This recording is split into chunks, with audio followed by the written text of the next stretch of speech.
Oh my god, I literally just drove around this parking lot and tried to park in 3 different spaces, but the lighting was weird, so hopefully nobody saw that. Guess who's back on the tube?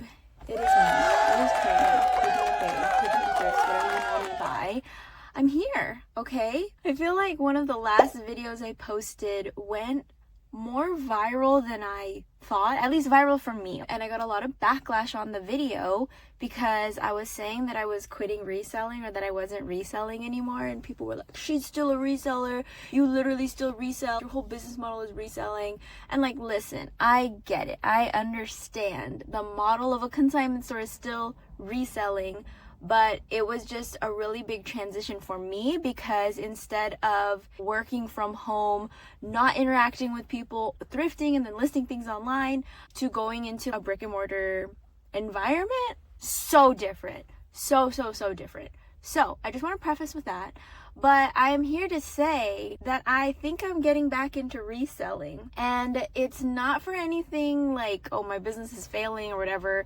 No, actually my business is thriving. We are doing amazing. The main reason why I'm considering starting reselling online again is because I have actually hired a team to work in my store so that I can try out other things. So I was like, why don't I just try to learn Poshmark again? I know there's so many things going on with Poshmark right now, so many changes. Every time I have tried to list on there, I'm like, what is this new feature? I have no idea what's happening. Like, what is this? Am I supposed to use this? Am I supposed to use this AI? So I'm going to be going back into the whole like, how do we sell on Poshmark? Am I going to make content about that? Probably not. I do have a project that I am working on, and it will require me to be a little bit more savvy on the Posh, you know what I mean?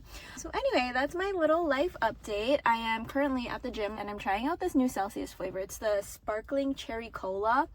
Not bad. I usually only drink the kiwi guava flavor, but I drank all of them, and these come in a pack at Costco, so I was like, gotta try this one. So here we are. Anyway, a little bit more about my whole process with Poshmark. Before I get into anything, if you guys are new here, you have no idea who I am or like why I'm making this video. My name is Karina. I guess I can still call myself a full-time reseller. I make a living reselling. I went full-time in 2019, selling mainly on Poshmark online out here in the Pacific Northwest. And in 2022, I opened a brick and mortar consignment store. In 2023, I rebranded that consignment store, moved into a larger location. It is now called Vibe Consignment, and she is popping off. She is doing amazing. I'm so proud of her. I put my blood, sweat, and tears in that business, and it is just everything that I could have hoped it could be and more. It is constantly growing. It is constantly evolving, and I've just put all of my energy into that.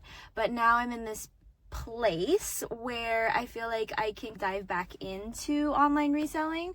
I do have a website. I have a Shopify for my consignment store, but it's just not the same. It doesn't hit the same the way that like selling on Poshmark does or selling on a platform does. I think we take for granted as online resellers how much heavy lifting these platforms actually do for us when it comes to advertising our items, collecting the audience to sell our items to. Anyway, I'm going to be dabbling on the Posh. I'm going to be exploring how to promote my website. I have so much inventory. I have a full store full of inventory. And while it is moving, I have learned what kind of inventory sells well in my store versus what inventory I pick up thinking it's going to sell well because I would have sold this on Poshmark and it does not move in my store.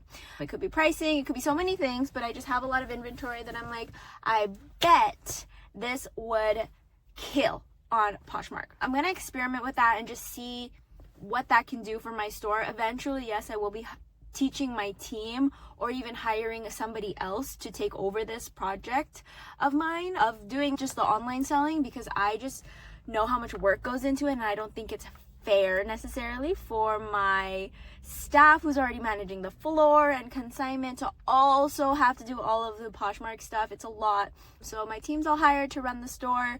I'm going to be doing Poshmark until I can get a better system for it, and then either move some of my team up or hire somebody else completely separate to manage that. But that's kind of like my game plan right now.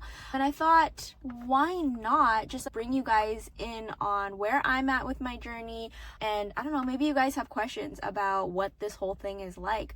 Like I kind of sprinkled in earlier, I do have a project that I'm working on, and I need a little bit of help from you guys. I'm doing a little bit of crowdfunding, but not actually like your money yet. But if you guys have any questions about consignment, I know I've asked this in the past, but it's been a while back, okay? So if you guys have any questions about consignment, specifically, doesn't have to necessarily be about like running a consignment store, but maybe it's about incorporating consignment into your online reselling business, leave them below in the comments so I can take a peek and see how I can help you guys out, because that is definitely where I'm like being drawn to. I'm being called to like help people figure out if consignment is a good option for your business. There are so many ways. I have been yelling this from the mountaintop from day one. There are so many ways to run a successful reselling business. There is no one size fits all. Consignment may work for some people, it may not work for others. Luxury may work for some people, it may not work for others. Books or tech or whatever it is may be somebody's like easy peasy lemon squeezy method to make all the money in the world, and it might just not work at all for somebody else. And that's for so many reasons. It's how much you're invested in that and how interesting that is for you. Anyway, if you guys have any questions, let me know. I would love to answer them. Anyway, I'm gonna stop here because this is also a little bit of a nervous system stretch for me to come back onto YouTube, so I don't want to burn myself out too fast. I'm so happy to be back. I'm actually really excited. This is something I've been wanting to restart for a while. I've had my plate full, but my daughter's back in school. We're going back into the fall season. I have a team now, and I feel like my plate has been, not necessarily things have been removed, but maybe it's gotten a little bit bigger so I can hold YouTube as well. So anyway, happy to be back. Thank you guys so much for, I don't know, being here the whole time. I've been posting shorts, so maybe you guys have been seeing that. But anyway, I'll be back again. Let me know if you have any questions about consignment or literally anything, any video ideas or anything. I'd be totally open to that. But I love you guys, and I'll see you guys later. Bye!